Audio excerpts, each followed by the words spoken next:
चांदवड नगर परिषदेत घनकचरा व्यवस्थापनाच्या कंत्राटावरून खळबळ, कथित आर्थिक गैरव्यवहाराच्या चौकशीची मागणी. चांदवड नगर परिषदेच्या मासिक सर्वसाधारण सभेत शहरातील घनकचरा व्यवस्थापनाच्या कंत्राटातील कथित आर्थिक गैरव्यवहाराचा मुद्दा चांगलाच गाजला.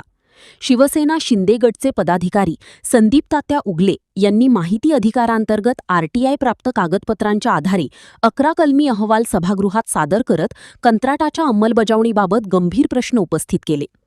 उगले यांनी नगर परिषद प्रशासनाने संपूर्ण प्रकरणाची सखोल चौकशी करण्यासाठी स्वतंत्र चौकशी समिती स्थापन करावी, तसेच दोषी आढळणाऱ्या अधिकारी, कर्मचारी व संबंधित कंत्राटदारांवर फौजदारी कारवाई करण्यात यावी अशी ठाम मागणी केली. त्यांच्या मते नगर परिषदेकडून वार्षिक 1,91,00,000 रुपयांचे घनकचरा व्यवस्थापनाचे कंत्राट देण्यात आले असतानाही कंत्राटातील अनेक अटींचे उल्लंघन करण्यात आले.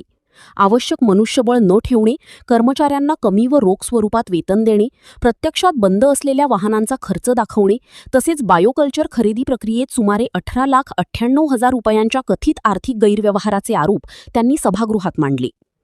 या सर्व आरोपांमुळे सभागृहात काही काळ जोरदार चर्चा झाली. नगर परिषद प्रशासनाने या प्रकरणाची वस्तुनिष्ठ चौकशी करून सत्य समोर आणावे अशी मागणी सदस्यांकडूनही करण्यात आल्याची माहिती मिळाली.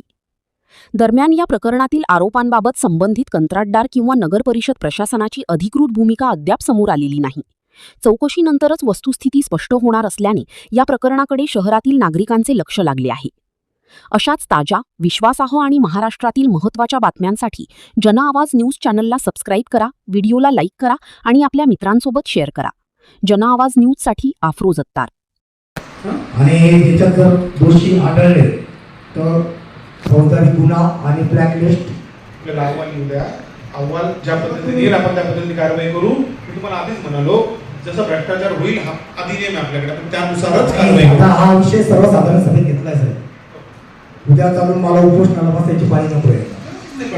मग तो विषय तर तुम्ही तर मग हा ब्लॅकलिस्ट होणार ना.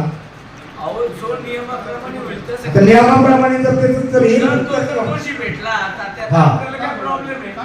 आता मी एवढं सांगितलं, एवढं याचा दोषी नाहीये का तुम्हाला वाटतं काय? आता सभागृहाला विचारतो मी, एवढे मी प्रश्न केले, याच्यामध्ये तुम्हाला काय वाटतं तर हा कॉन्ट्रॅक्टर दोषी आहे किंवा नाही?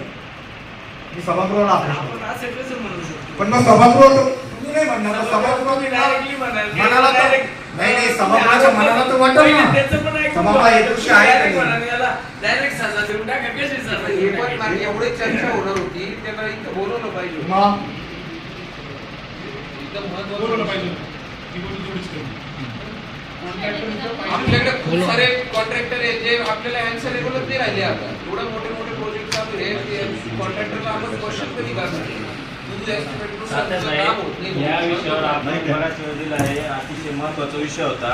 आता मला असं वाटतंय की या संबंधित मी समिती असल्यामुळे ही आपली गठीत करून संबंधित अधिकाऱ्याच्या वतीने मी या ठिकाणी मांडतो की त्यांना आपण थोडा वेळ देऊ आणि जे काही स्पष्टीकरण असेल ते आपण लेखी स्वरूपात त्यांच्याकडनं घेऊ आणि जो काही अहवाल येईल त्या संबंधित अहवालावर आपण त्या ठेकेदारावर काय कारवाई होईल ती करू असं